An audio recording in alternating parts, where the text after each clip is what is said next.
যদি শেখ হাসিনা বাংলাদেশে আসতে পারে, যদি আওয়ামী লীগ বাংলাদেশে আসতে পারে, তাহলে প্রথম গুলি চালাবে তারেক রহমানের উপরে। তারা প্রথমে বাংলাদেশে এসে তারেক রহমানকে হত্যা করবে। তারেক রহমানের ইতিহাস জানা উচিত, সেই সময় জিয়াউর রহমানকে কারা হত্যা করেছিল। যদি উনি ইতিহাস জানে, তাহলে তার বাপের যে পরিণতি হয়েছিল, একই পরিণতি সন্তানের পরিণতি হবে। এই জন্য তারেক রহমানকে আমরা বলবো, don't do compromise with Awami League. যদি আওয়ামী লীগের সাথে আপনি কম্প্রোমাইজ করেন, আমরা কিন্তু একটি ফ্রন্টে যুদ্ধ করতেছি, তাহলে আমাদের ফ্রন্টিয়ার লাইন দুইটি হবে। আমরা কিন্তু একই পাল্লায় বিএনপি এবং আওয়ামী লীগকে রাখতে দ্বিধাবোধ করব না। আসসালামু আলাইকুম, সবাই কেমন আছেন? ভালো আছেন? জি আলহামদুলিল্লাহ। আমাদের গণ অভ্যুত্থানের পূর্বে আমাদের জীবনটা সবার অনেক কষ্টের ছিল। আপনাদের রাজশাহীতে যারা আপনাদের সন্তান ছিল, যারা চাকরি করত, পত্রিকার পাতা খুললেই দেখতাম অনেকে বন্দুক যুদ্ধ হচ্ছে। রাতের বেলায় আপনাদের সন্তানকে শেখ হাসিনা ঘর থেকে তুলে নিয়ে গিয়েছিল এবং রাজশাহীতে বড় ধরনের একটা অত্যাচার হয়েছিল। রাজশাহীর মানুষের তখন সমস্যা ছিল, যারা শেখ মুজিবের কোনো গুন্ডা বাহিনীর পাত্তা দেয় নাই, শেখ হাসিনার কোনো গুন্ডা বাহিনীর পাত্তা দেয় নাই। রাজশাহীবাসী তখন বলেছিল যে আমার খাবার আমি খাই, তুমি আবার কে ভাই? তো আপনাদের এই সংগ্রাম যেটা ছিল, এই সংগ্রাম আস্তে আস্তে যখন একটা প্রক্রিয়ায় পৌঁছেছিল, একটা জোরে ধাক্কা কিন্তু গণ অভ্যুত্থানে পড়েছিল। এবং গণ অভ্যুত্থানের সময় রাজশাহীতে যে দুর্বার আন্দোলন আপনারা গড়ে তুলেছিলেন, তা বাংলাদেশের মানুষের সামনে আজীবন শ্রদ্ধা ভরে থাকবে। আজকে যারা এখানে উপস্থিত হয়েছেন, আমাদের জাতীয় নাগরিক পার্টির সম্মানিত মুখ্য সংগঠক, গণ অভ্যুত্থানের অন্যতম নায়ক জনাব সার্জিস আলম, তার বাসাও কিন্তু উত্তরবঙ্গে। আপনাদেরই সেই সন্তান, হয়তো একটু দূরে, কিন্তু সন্তান আপনাদেরই। আরও এখানে রাজশাহীবাসীর সন্তান হিসাবে উপস্থিত আছেন জাতীয় নারী শক্তির লড়াকু নেত্রী, যিনি ঢাকা বিশ্ববিদ্যালয়ে তৎকালীন যখন ছাত্রলীগ হলগুলা দখল করে নিয়েছিল, সেই সময় একটা হলের জিএস নির্বাচিত হয়েছিলেন এবং বর্তমানে উনি পুরো বাংলাদেশের নারীদেরকে সংগঠিত করার জন্য দিনরাত পরিশ্রম করে যাচ্ছেন। আপনাদের সন্তান মুনিরা শারমিন। আপনাদের আরেকজন সন্তান আছে সিরাজগঞ্জের জনাব সাইফ মুস্তাফিজ, যিনি উনি চাইলে খুব ভালো একটা জীবন ব্যবস্থা লিড করতে পারেন। সব কিছু ছেড়ে এসে রাজনীতি করছেন, ইলেকশনও করেছিলেন, মানুষের দ্বার প্রান্তে গিয়েছিলেন এবং দীর্ঘদিন ধরে ঢাকায় আমরা যখন ক্যাম্পাস লাইফে রাজনীতি করেছিলাম, তখন একটু একটু করে সবক নিচ্ছিলাম, একটু তাত্ত্বিক জায়গায়, সাংগঠনিক জায়গায়। খুব শার্প যে কয়জন ঢাকাতে রাজনীতি করত, তার মধ্যে ছিল আপনাদেরই সন্তান অন্যতম ইমরান ইমন। ইমরান ইমন ভাইয়ের রাজনৈতিক জায়গাটা খুবই ক্লিয়ার। শ্রমিক কর্মসংস্থান থেকে শুরু করে বাংলাদেশের আগামী রাজনীতি কেমন হওয়া উচিত, সাথে সাথে সাংগঠনিক যে প্রজ্ঞা এবং সেই নেতৃত্ব বলে রাজশাহী বিভাগের তিনি দায়িত্ব পালন করছেন। রাজশাহী মহানগরীতে সবার একটা আতঙ্কের নাম জনাব মুবাশ্বের, এবং ওনার মুখ দেখলে সবাই হলো গলে যায়, কেমনে যেন সব কিছু ম্যানেজ করে ফেলে। ওনার বন্ধু বিএনপিও, ওনার বন্ধু জামাতও, সবার মধ্যে থেকে মা বাবার মতন আগলে রেখে এনসিপিকে আজকের এই প্রোগ্রামের দিকে দিক নির্দেশনা দিয়ে এনসিপিকে বড় করে নিয়ে যাচ্ছেন। এবং আজকে যে আপনারা একত্রিত হয়েছেন এটার পিছনে অনেক পরিশ্রম আছে। যেই পরিশ্রম বা সাফল্যের অংশীদার কোনো একক ব্যক্তিও আবারই বলবো না আমি, যে মানুষগুলো এখানে দাঁড়িয়ে আছে তারা কিন্তু দিনরাত পরিশ্রম করে যাচ্ছে।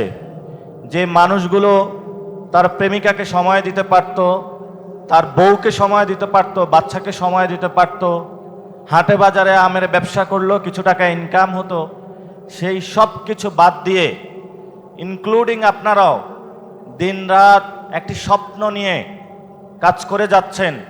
যেই স্বপ্নটা আমাদেরকে দিয়ে গিয়েছিল জুলাই গণ অভ্যুত্থানের শহীদেরা। সেই স্বপ্নটা কি ছিল? যারা গণ অভ্যুত্থানে নেমে এসেছিল, ছাত্ররা নেমে এসেছিল যে আপনি যদি কোটার ভিত্তিতে চাকরি দেন তাহলে আমার যেই সন্তান রাজশাহী ভার্সিটিতে পড়াশোনা করেছে, আমি সারা বছর পরিশ্রম করে একটা সিজনে কিছু আম এসেছে, সেই আম বিক্রি করে নিজের শেষ সম্বলটুকু দিয়ে আপনি তাকে ঢাকা ভার্সিটিতে, রাজশাহী বিশ্ববিদ্যালয়ে বা অন্য কোনো বিশ্ববিদ্যালয়ে পড়িয়েছেন। জীবনের একটা স্বপ্ন, সবাই বুক ভরা কথা বলতেন, আমার ছেলে পাবলিক ইউনিভার্সিটিতে পড়াশোনা করে, প্রাইভেট ইউনিভার্সিটিতে পড়াশোনা করে, আর কয়টা দিন একটু ধৈর্য ধারণ করি, তারপরে আমার ছাওয়াল আমার জন্য ইনকাম করে নিয়ে আসবে।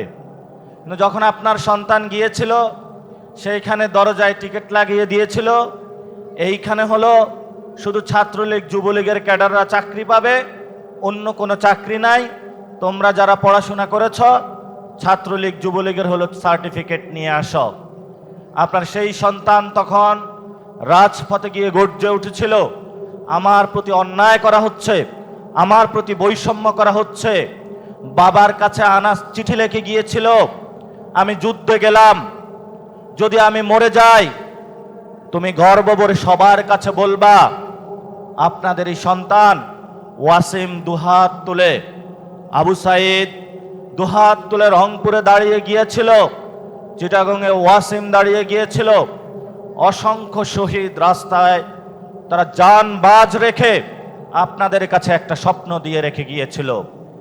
যেই স্বপ্নটা হলো আমি আমার অধিকারের জন্য পরবর্তী প্রজন্মের জন্য জীবন দিয়ে গিয়েছি, পরবর্তী যুদ্ধটা আপনারা জারি রাখবেন। সেই তাদের দায়িত্ববোধের জায়গায় থেকে কিন্তু আজকে আমরা এখানে বসে আছি। আপনারা এখানে যারা এসেছেন, আমরা যারা রাজনীতি করি, আমরা কোনো লুণ্ঠনের রাজনীতির জন্য করি না। আমরা যে চাঁদাবাজি করে কয়টা টাকা ইনকাম করব এটার জন্য রাজনীতি করি না। আমরা কারো বসতভিটা দখলদারি করার জন্য রাজনীতি করি না। কারণ আমাদের সামনে ৭১-এর শহীদ, ৪৭-এর শহীদ, গণ অভ্যুত্থানের যারা শহীদ আছেন তারা রক্ত দিয়ে আমাদের সামনে একটি আকাঙ্ক্ষা রেখে গেছিলেন, যে আকাঙ্ক্ষার ভিত্তিতে আপনারা যতদিন জীবিত থাকবেন আমরা জীবন দিয়ে আপনাদের সামনে একটা স্বপ্ন দেখিয়ে গিয়েছি, আপনারা এই স্বপ্ন বাস্তবায়ন করবেন। আমরা যদি গণ অভ্যুত্থানে যারা শহীদ হয়েছিল তাদেরকে যদি হিসাব করি, অনেক মানুষ ছিল যারা কৃষক ছিল, অনেক মানুষ ছিল যারা শ্রমজীবী মানুষ ছিল। পুরো বাংলাদেশকে যদি আমরা হিসাব করি, চিটাগংয়ের মানুষকে আপনারা দেখবেন জাহাজের ব্যবসা করে, জাহাজ ভাঙে, যদি পোর্টের কোনো কিছু মালামাল পার হয় সেটা দিয়ে ইনকাম করে, এটা একটা বড় ইকোনমিক সোর্স। আবার যদি রাজশাহীবাসীর দিকে তাকান, রাজশাহীতে এতগুলো কলেজ ইউনিভার্সিটি যেখান থেকে সবাই পড়াশোনা করে, পড়াশোনার পরে একটা ভালো চাকরি পাবে। রাজশাহীতে এমন ধরনের কোনো কর্মসংস্থান ব্যবস্থা নাই। আপনাদের রাজশাহীতে কোনো কর্মসংস্থানের ব্যবস্থা আছে? অথচ রাজশাহী থেকে বাংলাদেশের প্রধানমন্ত্রী হয়েছে। অবশ্য বাংলাদেশের যিনি প্রধানমন্ত্রী হয়েছেন আজকেও আমার জন্মস্থান চাঁদপুরে উনি, আর ভাগ্য চাকায় হলো আমি ওনার জন্মস্থানে এসে পড়েছি। চাঁদপুরে উন্নয়ন হয় নাই, রাজশাহীরও উন্নয়ন হয় নাই। শুধু আমরা পেয়েছি কতগুলো কার্ড, যে কার্ডগুলো আমাদেরকে পকেটে নিয়ে ঘুরতে হবে, এবং আমরা বলেছিলাম এই কার্ডে যদি টাকা না আসে তাহলে আমরাও একটা কার্ড বানাবো, সেই কার্ডের নাম হলো লাল কার্ড, যেই লাল কার্ডটা আমরা সরকারের হাতে ধরিয়ে দিব। আপনাদের বড় একটি মিছিল নিয়ে এসেছেন আপনারা, আপনাদের একটু তানোর উপজেলা থেকে, আপনাদের জন্য সবাই একটা জোরে হাততালি হবে। আপনারা একটু দয়া করে বসে পড়বেন, সবাই শৃঙ্খলভাবে। উপরেও জায়গা আছে, এখানেও জায়গা আছে। দ্বিতীয়ত যে বিষয়টি, এই গণ অভ্যুত্থানে বড় একটি অংশগ্রহণের জায়গা ছিল নারীরা। এখানে বড় একটা সংখ্যক নারী, এই নারীরাই আগামী দিনের সম্পদ। আমার যে জন্ম হয়েছিল আপনাদের মধ্য থেকেই জন্ম হয়েছিল। যখন আমি পৃথিবীতে কোনো একটি টু শব্দ করতে পারি নাই, হাত পা নাড়াচাড়া করতে পারি নাই, আপনারাই আমাদেরকে লালন পালন করেছিলেন। গণ অভ্যুত্থানে যখন আমাদেরকে শেখ হাসিনা গুলি করেছিল, আমাদের সামনে গিয়ে আপনারা বুক উঁচিয়ে দাঁড়িয়েছিলেন, আমার সন্তানকে গুলি করতে পারবা না। এমন সাহস যারা আপনারা বাঘিনীরা দেখিয়েছেন, আপনাদের হাতে আগামীর এনসিপি হলো নিরাপদ। আপনারা আজকে এসেছেন, আপনাদেরকে অনেক ধন্যবাদ জানাচ্ছি। আমি এই যন্ত্রণার মধ্য দিয়ে আপনারা কিভাবে গিয়েছেন এটা আমি বুঝতে পারতাম না। আমার একটা সন্তান হয়েছে, এখন আমি বুঝি কতটুকু যন্ত্রণা, কতটুকু মায়া মহাব্বত ভালোবাসার মধ্য দিয়ে সব কিছুই মিলিয়ে আপনারা আদর করে আমাদেরকে শিখিয়ে গিয়েছিলেন। আপনারা আমাদেরকে শিখিয়েছিলেন যে বাবা তুমি কখনো অন্যায়ের সাথে আপোষ করবা না, বাবা তো কখনো তুমি দুর্নীতি চাঁদাবাদ সন্ত্রাসের সাথে আপোষ করবা না। এই দীক্ষা শিক্ষা নিয়ে আমরা পুরো বাংলাদেশে ঘুরে বেড়াচ্ছি, যাতে হলো আপনারা যেই মাতৃত্বকালীন সমস্যাগুলো রয়েছে, আপনার পারিবারিক যে সমস্যাগুলো রয়েছে, আপনার চাকরিগত যে সমস্যাগুলো রয়েছে, আপনার মুখে যাতে আমাদের সন্তান হিসাবে নিয়ে দুমুঠো ভাত তুলে দিতে পারি। মা তুমি ছোটবেলায় তুমি আমাকে বুকের দুধ পান করিয়েছ, এখন আমি সবল হয়েছি, কষ্ট করতে পারি, আমার এই শরীর দিয়ে আমি তোমার দুমুখো ভাত তোমার মুখে তুলে দিতে চাচ্ছি। এই আকাঙ্ক্ষা নিয়ে কিন্তু আমরা পুরো বাংলাদেশে ছড়িয়ে যাচ্ছি। আপনারা আমাদের জন্য দোয়া করবেন। পুরো রাজশাহীতে যারা নারীরা আছে তাদের কাছে দাওয়াত দিবেন, সবাই যাতে এনসিপিতে জয়েন করে, আগামী লোকাল গভর্নমেন্টে সবাই যাতে এনসিপির প্রার্থীদেরকে ভোট দেয় এবং আগামী ইলেকশনে ইনশাআল্লাহ শাপলাকলিতে যাতে আপনারা সবাই ভোট দিতেও পারেন, ভোট নিয়েও আসতে পারেন। এই প্রজেক্ট নিয়ে আগামী 5 বছরের এখনই কাজ শুরু করে দেন। সবশেষে যেটা বলবো, এখানে অনেক তরুণ প্রজন্ম রয়েছে যাদের চোখ দেখলে বোঝা যায় জীবনভর একটা স্বপ্ন, তারা একটা সমুদ্র। তারা এখন শান্ত হয়ে রয়েছে। জুলাইয়ে তারা উত্তাল হয়ে উঠেছিল, আবার তারা উত্তাল হবে যদি দেখে বাংলাদেশের মানুষ আবার ফেসিবাদের দিকে তাদেরকে নিয়ে যাওয়ার চেষ্টা করা যাওয়া হচ্ছে। আমরা দেখেছিলাম শেখ হাসিনার সময় আমাদের উপরে যখন গুলি চলেছিল, আমরা আওয়াজ তুলেছিলাম, আমরা একটি সিস্টেম বা বাংলাদেশ একটি সংস্কার চাই, যেই সংস্কারের মধ্য দিয়ে স্বাস্থ্য ব্যবস্থা এমন হবে যে আপনার সন্তান হামের কারণে মারা যাবে না, যেই সংস্কারের মধ্য দিয়ে আমাদের কোনো সংরক্ষিত নারী আসন থাকবে না, যেটার মধ্য দিয়ে আপনাদের ভোটে আপনারা নারী প্রতিনিধি নির্বাচন করবেন, যেই সংস্কারের মধ্য দিয়ে যার মনে খাহেশ জেগেছে আমি দীর্ঘ সময়কালীন বাংলাদেশের প্রধানমন্ত্রী থাকব, তার গদি নাড়িয়ে তাকে স্বল্প সময়ের মধ্যে দ্রুত গতিতে কাজ করার জন্য চাপ প্রয়োগ করার সুযোগ এসেছিল, যেই সংস্কারের মধ্য দিয়ে তত্ত্বাবধায়ক সরকারের ফর্মুলা যেটা রয়েছে সবার অংশগ্রহণের মধ্য দিয়ে একটি শান্তিপূর্ণ এবং নিরপেক্ষ নির্বাচন হবে।